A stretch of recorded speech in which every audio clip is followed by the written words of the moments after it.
The Passover is to celebrate man, meaning man and woman, and their movement into higher states of consciousness internally and externally.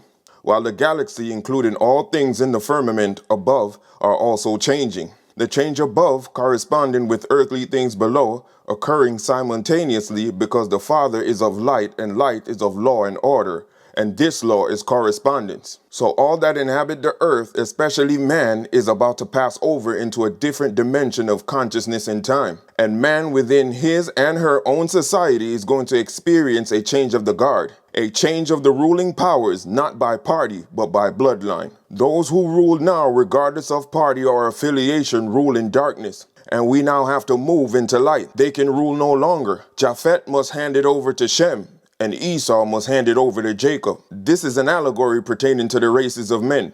In correspondence to the races of men during the Passover, Shem, Jacob, is the group of people, the true Hebrews, that are being delivered from the grips of Egypt. Our Assyria, or Egypt, is today the United States of America. There is only one group of people that is in their grips. It is certain that Ashkenaz is living quite deliciously today, and the only bondage they face is putting out the fire when people realize they are not who they say they are and how much they truly control. They control wealth, politics, and social entertainment. The real Semitic Hebrew, the people of color in America, will spark the release of all Semitic people across the planet because America is the seed of the beast, once of Rome, and now has his hands in everything all over the world.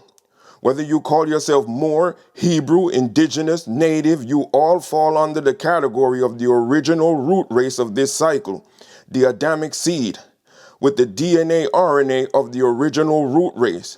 The original Americans described in Webster's 1828. American, a Native America, originally applied to the Aboriginals or copper-colored races. And you were joined by the copper-colored Shemite from Europe. But you, the original copper-colored American Negro, not black, are the original people of the contract in the King James Bible and are the original people of this land. And the end-time covenant was promised to you by Melchizedek, Thoth. So all annual Passover celebrations yearly were a symbol of the remembrance leading up to today, now, the last days, the seventh cycle, the final cycle, and your freedom from the grips of the United States of America. This is the annual or yearly Passover. It is called the Below. But all change stems from celestial change in the heavens, because the Father and the Lord are the root.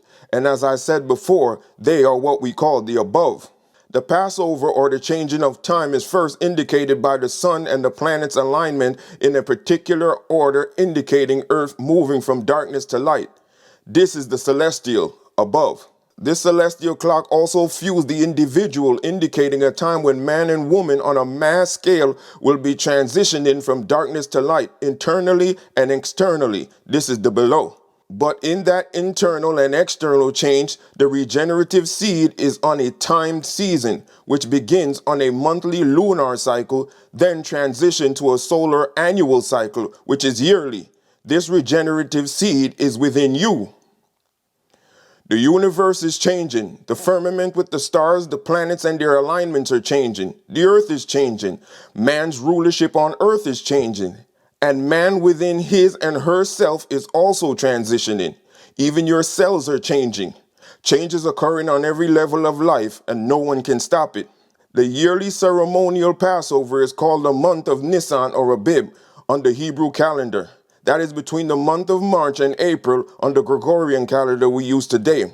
Between March and April, the sign of Aries, the ram.